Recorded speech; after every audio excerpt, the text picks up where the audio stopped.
কালকেই সিএম ঘোষণা করলেন নাম এবং তারপরে আজকে একসঙ্গে রচনাদিকে নিয়ে বসে কার্যত অরিন্দম রয়েছে সকলকে নিয়ে বসে এই যে এই বৈঠকটা কিভাবে দেখছেন?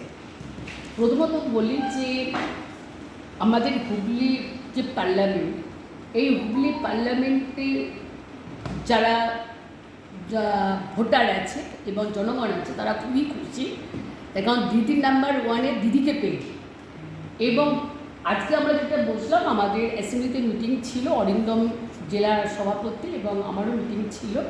ওই জন্যে রচনাদি বলল যে আমরা একটু বসবো, যেহেতু বুঝতেই পারছেন যে যখন ভোটের প্রার্থীর নাম ঘোষণা হয়ে গেছে, তারপরে আমাদের সেই রাস্তাটা আমাদের তৈরি করতে হবে, কীভাবে কী প্রচার হবে, কী হবে, আর টোটালটা একটা প্ল্যান তৈরি করতে হবে। সেই জন্য আজকে আমরা বসেছি এবং আগামী দিনে আমাদের পার্লামেন্টে যত এমএলএ আছে, ব্লক সভাপতি থেকে শুরু করে নেতৃত্ব থেকে শুরু করে আমরা সবাই সেটাও আজকে আলোচনা করব। আমরা সবাই মিলে প্রার্থী যাবে, সেখানে আমরা বসবো।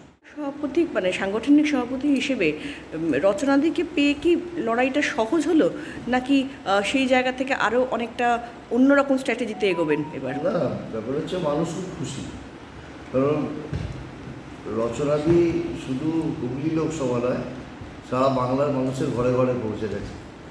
কাজেই দিদি নাম্বার 1 আজকে হুগলি জেলার মানুষের ঘরে। কাজে এটা কিন্তু আমার মনে হয় যে আমাদের কাছে একটা বাড়তি পাওনা।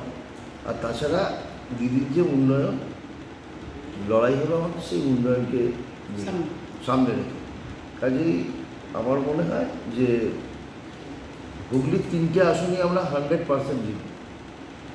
প্রচার কবে থেকে শুরু করবেন?